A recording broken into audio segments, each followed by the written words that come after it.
slip right in. Oh, I'm down here? Yeah, down here.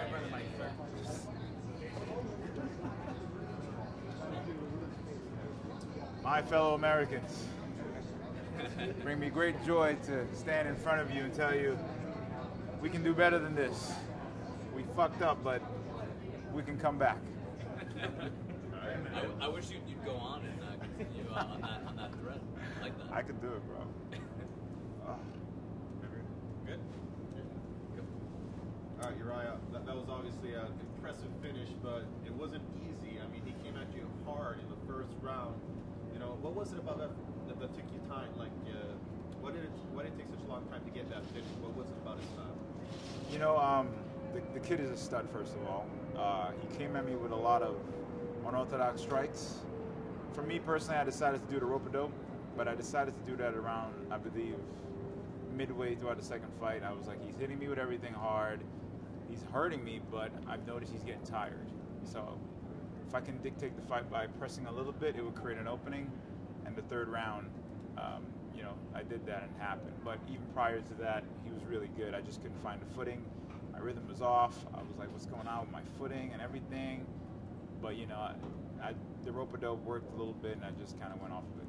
And you must have been feeling some sense of urgency going into that third round, because, I mean, like you said, he's a stud. He was coming at you hard. Yeah, there was definitely urgency. I heard my coaches yelling at me, but, you know, I had some demons in my head, some personal stuff that was going on, and my hand was on the gun, but for some reason I couldn't pull the trigger. I felt like I needed to press forward to pull that trigger. And once it happened so fast. I was like, oh crap, it worked. And I just jumped on him, but they stopped it. Were you surprised how hard he came out right away? Because as a young kid, you know, prospect coming in, you know, there's sometimes jitters, and he was kind of right in your face right away. Oh, it was expected, man. Listen, you go up against a guy like me, they calling me a veteran, all that stuff. It was expected. If he can take my confidence away, and we all know in fighting, it's all about that mindset.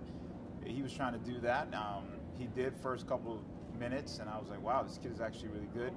Couldn't really find anything, but I was still trying to look for something. But what I did see is he's getting a little nervous when it wasn't working. So I just waited for that right moment, and it happened.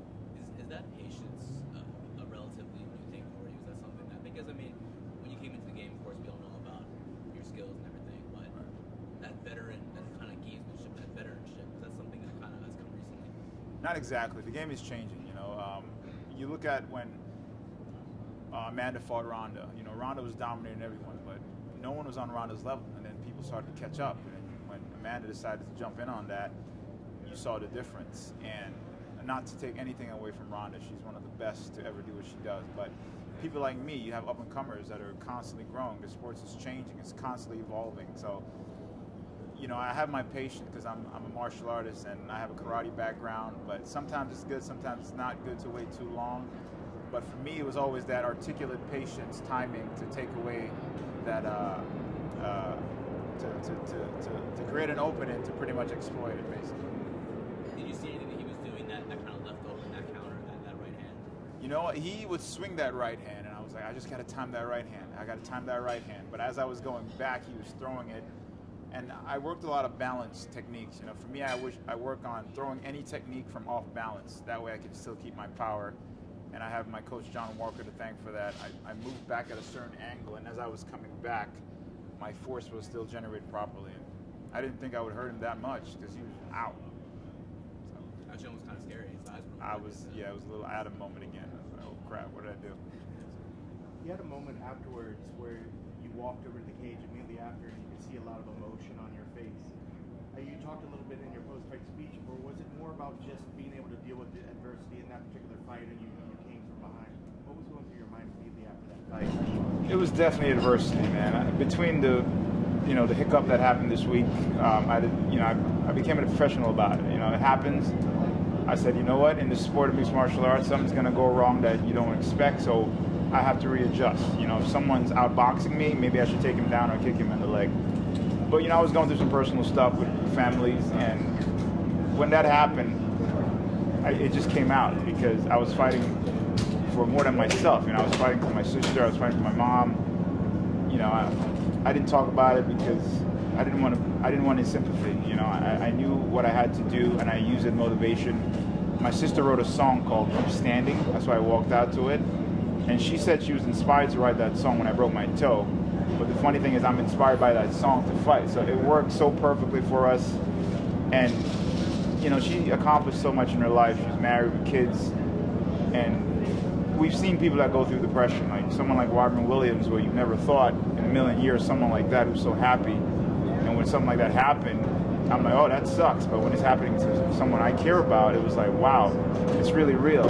And people are really going through this. So when I saw my sister was going through that, I felt like I had to be some kind of positive reinforcement to let her know that, hey, I failed so much on probably the biggest stage in the world, and everyone gets to see me do it. Not everyone gets to see people fail, but everyone gets to see me do it.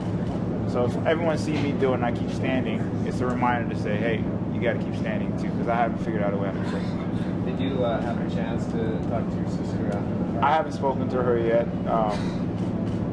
You know, she's a stud, man. I love her so much. I haven't got a chance to speak to her yet, but I did tell her I'm going to walk out to her song, and she was extremely happy and excited about it. So any form of positive reinforcement I can be to her, I'm at her service. Is she back in New York? Yeah, she lives in New York City. Yeah. Did something happen in her life that was the catalyst for this? Or? I mean, I don't want to go too much in detail, but I personally think for most people, and I don't know who in here can relate to it, there's going to come a point where you either want to stop, quit. I know I've been there thousands of times, whether you guys are reporting journalists and other people in your ear, or if you've fallen or fail, it's going to happen. And you either have that choice to say, okay, I can keep fighting, or I'm done with this and move on. And I felt for her, being that she was always so successful, maybe she probably couldn't handle that loss of certain things in her life that wasn't going so well, whether it's, you know, going through a divorce, losing her business. And it happens, man. It happens in life. You know, you're not always going to succeed at everything, but the idea is to say, okay, what can I take from it and move forward? So I think not having the right support system, that's when most people fail and fall. And when I heard about her situation, I know how delicate it was, so I don't want to not be there and hear some bad news, so I decided to be there as much as I can. So what's your next game plan? I'm sorry? What's your next game plan to get that UFC? Chill and eat. You know, my buddy Kelvin is up. I've been training with him in Kings MMA. I decided to make a change. I'm heading back out there to spar, and probably not a good idea, but I'm heading back out there to train with him. All right, good luck. Yeah, he's up. Right now I'm just chilling, man. I'm glad I ended the year with a better bang than the last fight.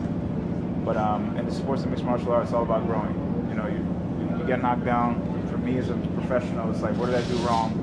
How can I necessitate to get better? That's the spirit of warrior, bro. Thank you.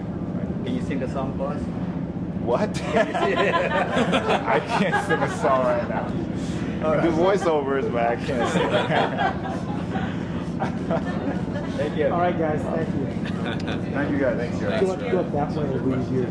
Hey guys, just want to let everybody know. Hey guys, while I have you here for 1 second, earlier today we announced partnership with Roy Jones Jr.